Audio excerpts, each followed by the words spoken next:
Selamat siang. Selamat bertemu kembali dengan Pak Dr. Samsul, gudangnya informasi. Siang ini akan saya berikan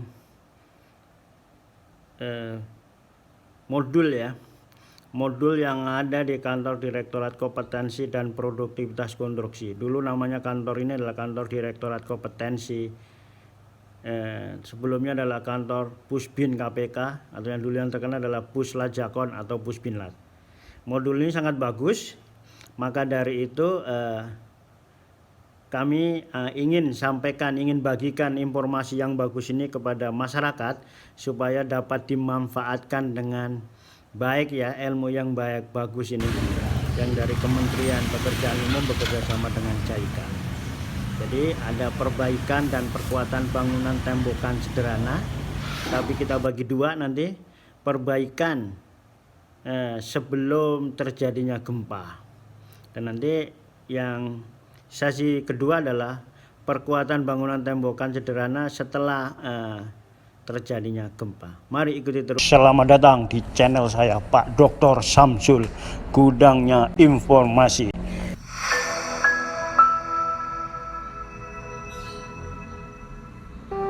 Perbaikan dan perkuatan bangunan tembokan sederhana. Modul ini ditulis pada tahun 2012,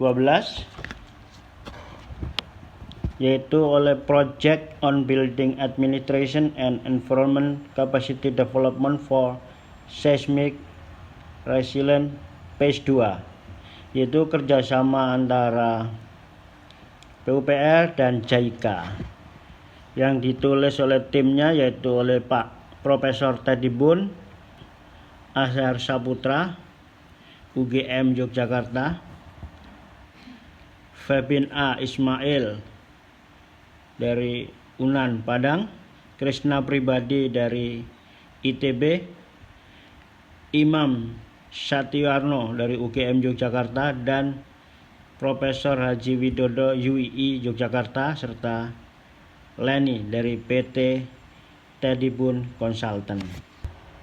Buku ini sangat cocok untuk diterapkan karena Indonesia adalah negara rawan gempa. Bangunan tembokan sederhana adalah bangunan yang dibangun tanpa keahlian atau arsitek atau insinyur, antara lain rumah rakyat, puskesmas, sekolah satu lantai yang menggunakan tukang setempat. Jadi cocok untuk proyek-proyek padat karya dan menggunakan bangunan yang biasa didapat di sekitar bahan bangunan yang ada di daerah tersebut. Jadi di samping bangunan yang rusak akibat gempa, di Indonesia masih banyak bangunan yang tembokan sederhana yang tidak tahan gempa. Yang membangunnya tidak sulit dan tidak mahal asal mengikuti syarat minimum membangun tahan gempa. Ada jenis dua bangunan tembokan sederhana, yaitu yang pertama bangunan tembokan sederhana tanpa perkuatan. Artinya bangunan hanya terdiri dari 100% tembokan dari bata, batako, atau tanpa menggunakan kolom praktis dan balok ring. Kedua, bangunan tembokan sederhana dengan perkuatan. Artinya bangunan terdiri dari tembok bata atau batako yang diberi bingkai berupa balok pondasi, kemudian kolom praktis dan balok ring. Oke, kita lanjut. Di dalam buku ini juga memuat prinsip-prinsip dasar cara-cara perbaikan dan perkuatan bangunan tembok sederhana, baik yang belum rusak maupun yang sudah rusak akibat goncangan gempa.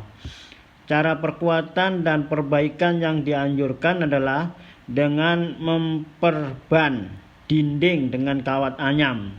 Yang kedua, yaitu caranya dengan memasang bingkai beton tulang, memperkuat dan memperbaiki tulangan sambungan bingkai yang tidak memenuhi syarat. Dua hal itulah yang akan kita bahas pada pertemuan pada hari ini.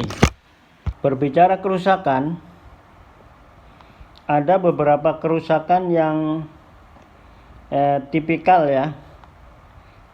Dari hasil pengamatan kerusakan akibat gempa di masa lalu itu ada bangunan tembokan sederhana terjadi kerusakan yang tipikal ya, seperti yang ada di gambar ini, baik yang ada di gempa Jogja, kemudian Padang Panjang, Halmahera, gempa Majalengka, Dompu, kemudian Bengkulu dan Liwa gitu.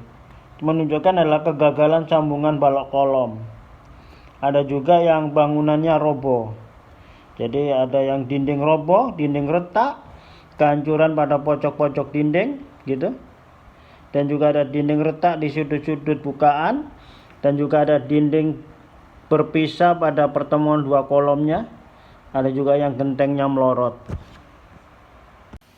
Berbicara tentang kerusakan, kita kategorikan menjadi 5. Yang pertama, kategori tidak rusak ya, tidak rusak, yaitu kerusakan tapi tidak ada kerusakan, artinya tidak perlu ada tindakan ya.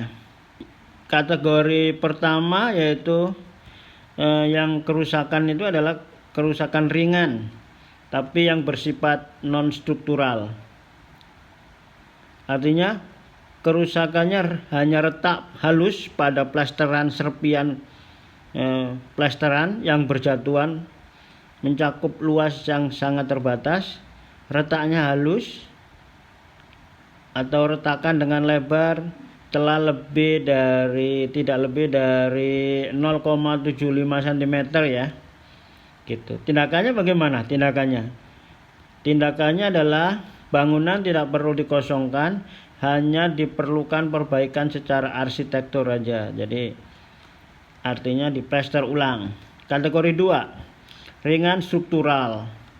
Kerusakannya retak kecil pada dinding plesteran, berjatuhan juga sama dengan yang pertama tadi pada bagian-bagian non struktural seperti lis plank dan sebagainya, seperti dalam gambar ini ya.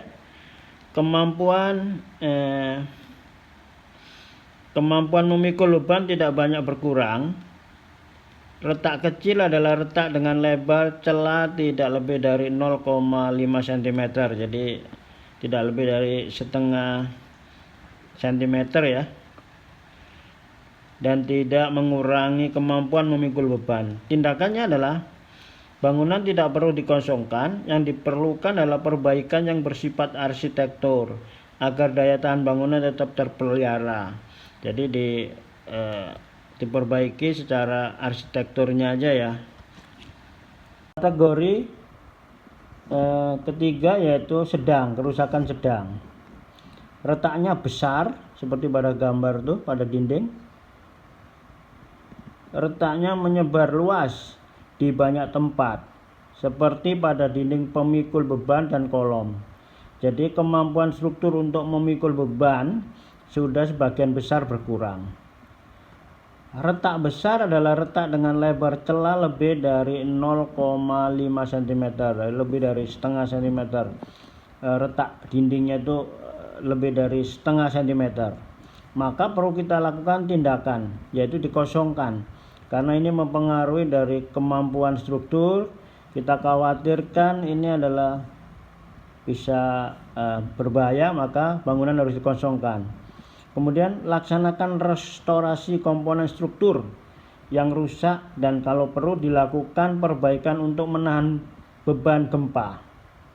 Setelah itu baru dilakukan perbaikan secara arsitektural. Kategori 4, kerusakan dinding berat. Kerusakan berat, dinding pemikul beban terbelah dan roboh. Kegagalan komponen-komponen pengikat menyebabkan bangunan terpisah. Kalau sudah terpisah dan roboh, maka kita perlu lakukan yang agak serius. Kira-kira lebih dari 40% komponen struktur utama mengalami kerusakan. Bangunan menjadi sangat berbahaya. Bangunan harus dikosongkan kalau model begini kerusakannya. Bangunan dapat dirobohkan atau dilakukan restorasi atau perkuatan secara menyeluruh sebelum dihuni kembali. Kategori yang terakhir yaitu roboh. Kategori 5 yaitu roboh. Kerusakan sebagian besar atau seluruh bangunan roboh. Tindakannya adalah bersihkan lokasi, kumpulkan bahan-bahan yang masih dipakai, dan bangun kembali dari mulai nol ya, strukturnya dibangun, pondasinya dibangun lagi. Itulah tadi pembahasan kita terkait dengan perkuatan ya, atau perbaikan bangunan ya, perbaikan bangunan setelah terjadi gempa. Nanti setelah sesi berikutnya akan kita sambung, kita akan membicarakan tentang perkuatan bangunan sebelum terjadi gempa, yaitu bangunan tembokan sederhana tanpa perkuatan yang dibalut dengan kawat anyam. Nah, ini materi kita berikutnya nanti yang sangat penting, dari ikuti terus ya dari channel saya Pak Dr. Samsul, gudangnya informasi.